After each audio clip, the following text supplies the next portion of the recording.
মাধ্যমিক পরীক্ষার হাল হাকিকত খতিয়ে দেখতে সোমবার মালদায় এলেন মধ্যশিক্ষা পর্ষদ সভাপতি রামানুজ গঙ্গোপাধ্যায়। উল্লেখ্য, মাধ্যমিক পরীক্ষা শুরুর পর থেকেই বাংলা ইংরেজি পরপর প্রশ্নপত্র ফাঁসের ঘটনা ঘটেছে মালদা জেলা থেকেই। যদিও প্রতি ক্ষেত্রেই মধ্যশিক্ষা পর্ষদের তৎপরতায় অপরাধীদের চিহ্নিত করে দ্রুত পদক্ষেপ গ্রহণ করা হয়েছে। পরীক্ষা পদ্ধতি পরিচালন ব্যবস্থা নিয়ে সোমবার রাতে মালদার এক বেসরকারি হোটেলে সাংবাদিক সম্মেলন করেন রামানুজ বাবু। পরীক্ষা ব্যবস্থাকে ত্রুটিমুক্ত করতে বোর্ডের বিভিন্ন কর্মপদ্ধতি এবং পদক্ষেপের বিষয়ে এদিন কথা বলেন তিনি। এবারে আজকের পরীক্ষায় 56 জন ছাত্রছাত্রী বিভিন্ন জেলায় তারা হসপিটাল বা স্বাস্থ্যকেন্দ্র বা সিকরুম থেকে পরীক্ষা দিয়েছে। সারা দিনে সারা রাজ্যে 6টা মোবাইল ফ্রিস্কিং করে ধরা পড়েছে। ফ্রিস্কিং আমরা করি না, ফ্রিস্কিং বলাটা আমার ভুল হয়েছে। আমাদের যে চেকিং হয়, টিচাররা যে চেকিং করেন, সেখানে 6টা মোবাইল ধরা পড়েছে। তার মধ্যে 5টা মোবাইল মালদা জেলা থেকে ধরা পড়েছে। পরীক্ষা হলের মধ্যে 9টা মোবাইল ধরা পড়েছে। তার মধ্যে আবারও টপার মালদা, 3টে মোবাইল এখান থেকে ধরা পড়েছে। উত্তর দিনাজপুরে একজন ফেক ক্যান্ডিডেট ধরা পড়েছে।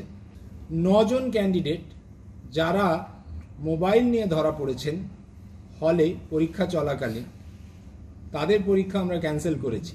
মঙ্গলবার মালদার বিভিন্ন মাধ্যমিক পরীক্ষা কেন্দ্রগুলি পরিদর্শনে নামলেন মধ্যশিক্ষা পর্ষদের সভাপতি রামানুজ গঙ্গোপাধ্যায়। সকালে পরীক্ষা শুরু হতেই ইংরেজবাজারে রায়গ্রাম হাই স্কুলে পরিদর্শনে আসেন তিনি। মাধ্যমিক শুরুর দিনেই রায়গ্রাম হাই স্কুলের পরীক্ষা কেন্দ্র থেকে প্রশ্ন ফাঁসের অভিযোগ ওঠে। 3 পরীক্ষার্থীর পরীক্ষাও বাতিল হয়েছিল। দ্বিতীয় দিনে ইংরেজি পরীক্ষাতেও একই অভিযোগ উঠেছে।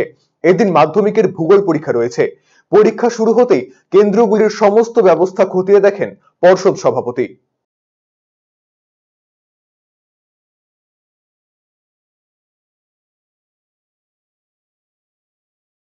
এনায়তপুরে এসেছি, গেলাম প্রথম, তারপরে এটা সেকেন্ড স্কুল রায়গ্রাম। আমি বেসিক্যালি পর্যবেক্ষণের জন্য এসেছি কীভাবে ব্যবস্থা চলছে। বারবার করে বলা হচ্ছে যে ব্যবস্থায় কোথাও ত্রুটি আছে, আমার দেখা দরকার।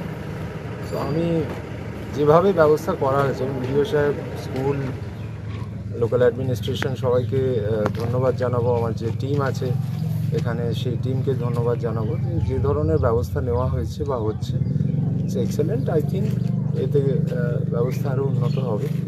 আমি বারবার বলছি, আমরা সুষ্ঠুভাবে পরীক্ষাটা নিতে চাই, এটা আমাদের টার্গেট।